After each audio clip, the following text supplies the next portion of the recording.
जालिब बीती अब मेरे ख्याल है अपने इख्तिताम पे पहुंच रही है। जालिब बीती आज तो शायद इसकी आखिरी किस्त होगी इंशाल्लाह। बिल्कुल इंशाल्लाह आखिरी जी किस्त जी होगी। हाँ। लेकिन साहब ये किशोर नाहिद ही लिखती हैं कि जब लंदन में अल्ताफ गौहर की नज़र करम की अदालत उनकी किताब शाये हुई और उनके पास कोई डॉलर आए तो हम जैसे यानी किशोर जैसे छोटों से बात भी करना गवारा नहीं करते थे, लेकिन वक्तन फ़वक्तन टी हाउस में आना नहीं भूलते। सही। ऐसे मौक़ों पर हज़लिया शायरी, गज़ल नहीं हज़ल, वो भी चलती थी। शोहरत बुखारी से नाराज़ हुए, हालांकि किशोर नाहिद ने उनके लिए बहुत कुछ किया। हाँ, हाँ, मकान लेके दिया, 5 लाख हाँ, रिवाज लेके दिया। शोहरत बुखारी से नाराज़गी हुई तो बोले मोहल्ले में कोई नाम भी नहीं जानता और ख़ुद को कहते हैं शोहरत बुखारी। इसी तरह इबादत बरेलवी, अब्दुल अजीज़ खालिद न मालूम कितनों पर बरजस्ता मिसरे बोल देते थे। बस छोड़ दे कि दोनों हरामजादे एक दूसरे के वालिद। चले। घर को और ख़ुद को साफ न कर रखने में वो और उनकी अहलिया एक दूसरे पर सबकत रखते थे। मक्खियाँ बैठने को जगह नहीं छोड़ती थी, मगर चले जाए तो उनके घर तो मोहब्बत इतनी कि वो झूले पर बैठने की जिद करे जिस पर उन्हें मालूम था कि कोई बैठ नहीं सकता। सही। लेकिन उन्हें किसी अमीर शख्स को देखकर रश्क आया, न कभी अपनी माली हालत पर अफसोस या बरहमी का इज़हार किया। जिस दिन उनका इंतकाल हुआ बारिश ने उनको गुस्ल दिया और लाहौर का हर शख्स उनको अपने कंधे पर लेकर चलने के लिए तैयार था। सही है। कतील शफाई ने अपनी आप बीती, उसका है नाम है घुंघरू टूट गए। जी, इस पर दिन होनी चाहिए गुफ्तगू। हाँ, घुंघरू टूट गए। अच्छा, ये क्यों रखा गया ये तो आप जानते ही है ना। जी जी जी। उनके गीत का एक मिसरा, उनकी मैं इतना जोर से नाची आज के घुंघरू टूट, मुझे आई ना जग से इलाज, मैं इतना जोर से नाची आज के घुंघरू टूट। जी, उन्होंने जालिब की बहुत तज़ीक की है। उनके मैं नौशी के किस्से बहुत बयान किए हैं। शायद ये गलत भी नहीं है, इसलिए कि किशोर नाहिद भी लिख चुकी हैं और हम तो हमारे अल्लामा तनवीर भाई के वलीमे में खुद देख चुके हैं अपनी आंखों से। मरने के करीब ऐसा था कि पार्ट ऑफ गेम था सारा। हाँ, मरने के करीब भी वो उससे बाज में आ सके। एक मुशायरे की दावत आई कतील शफाई को इंडिया से, इंडिया भी गए हुए थे। उससे पहले दिल्ली में कतील और गालिब और जालिब साहब एक मुशायरा पढ़ चुके थे, जहाँ से कतील मद्रास चले गए और वापस आकर बम्बई में के आसिफ, आप समझ गए, मुग़ल आज़म वाला, उसके यहाँ ठहरे थे। और फिर जालिब बम्बई में बड़े गुलाम अली के यहाँ ठहरे थे कि उनके बड़े बेटे से इनके मरासिम थे। जालिब साहब कतील से मिलने आ जाते। कतील उन दिन इन दोनों इंडिया का एक नगमा निगार है इंदिवर, अच्छा, बहुत मशहूर नगमे लिखे उन्होंने, उसके साथ रह रहे थे। जालिब साहब उस जमाने में बड़े गैर जिम्मेदार आदमी थे, कोई एहतियात नहीं करते, जो जी में आया किसी को कह दिया, किसी को मुल्ला वगैरह कुछ कहना, किसी को मलाल होता है तो हो, उनको कोई फर्क नहीं पड़ता।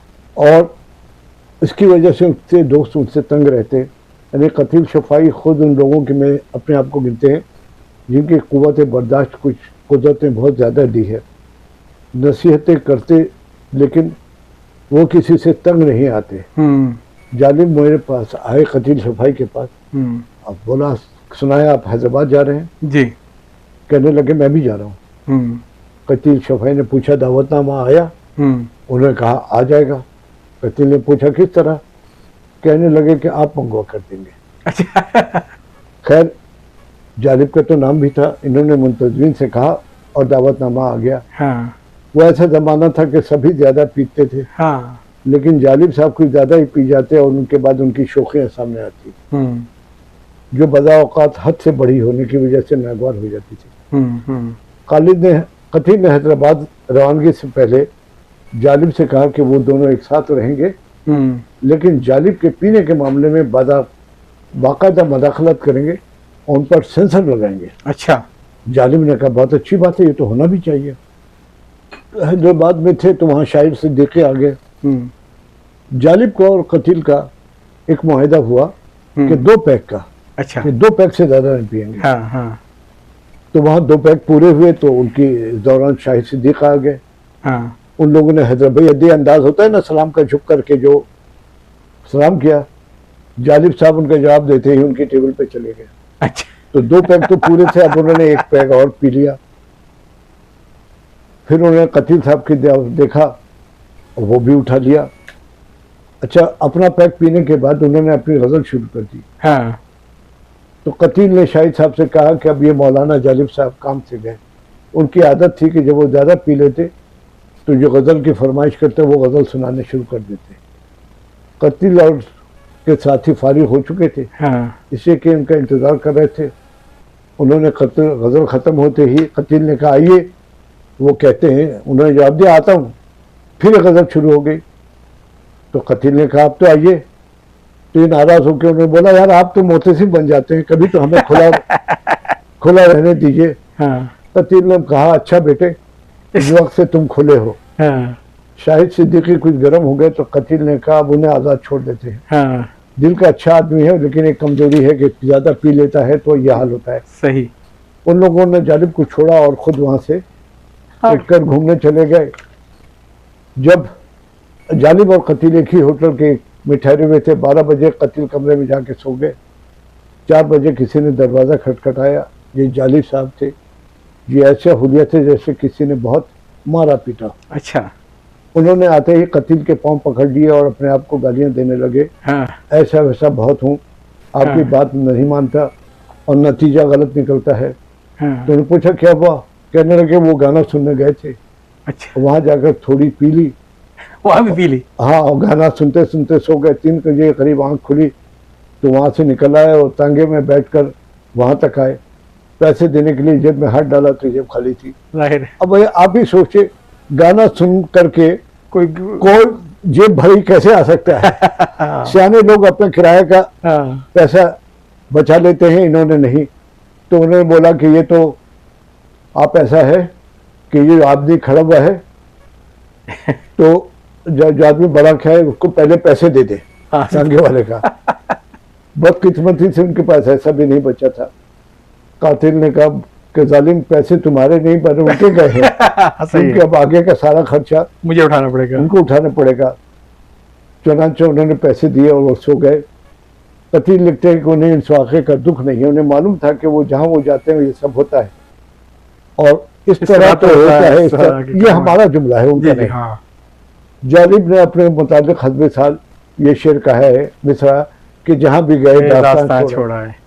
कतील ने उनकी तारीफ में एक पूरा पैराग्राफ भी लिखा है। वो लिखते हैं कि अब अगर ये कतील शफाई लिख रहे हैं, जालिब को देखे तो बहुत जिम्मेदार और सुलझे हुए हैं।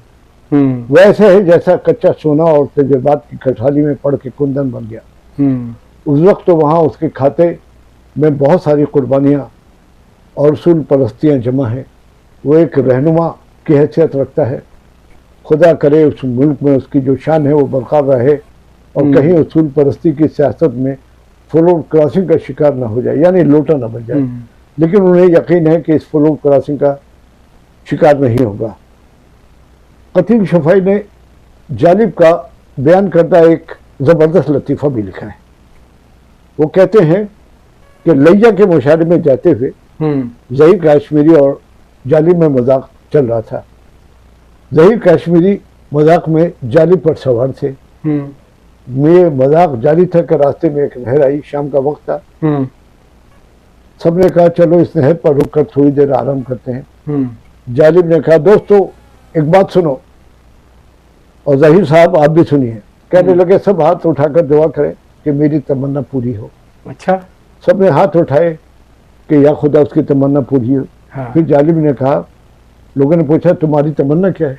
सही। जालिब ने कहा मेरी तरह तमन्ना यह है कि कई दिन ऐसे आए, शाम का सुहाना वक्त हो, वाह, दरिया का खूबसूरत किनारा हो, क्या सब्जादार हो, क्या बात है, फूल खिले हो, परिंदे चहचहा रहा हूं, क्या हम मंजरकशी सब है। दोस्त बैठे हों, लेकिन ये ज़हीर काश्मीरी ना हो। तेरे लिए कहाँ लागे मारा उसके हमने। मजाक पर एक जबरदस्त तहखाव बुलंद हुआ, लेकिन ज़हीर काश्मीरी की कैफियत देखने वाली थी। हाँ। हर चंद के बहुत जिंदा दिल आदमी है, लेकिन लम्हाती तौर पर उनकी कैफियत जरा मुख्तलिफ होगी। उन पर हमला किया ना। सही सही सही। फिर उसके बाद वो भी कहकहों में शामिल हो गए। यूं ज़हीर काश्मीरी के बहुत से मजाकों का बदला एक ही मजाक में जालिब ने ले लिया। सही सही। अच्छा, एक जाती वाक़या में बताऊं, ये 83, 84 या 85 की बात है। जी जी मैं दुबई में काम करता था। एक मेरे साथी थे, अब्दुल जलील नाम आ जाते, जी जी जी।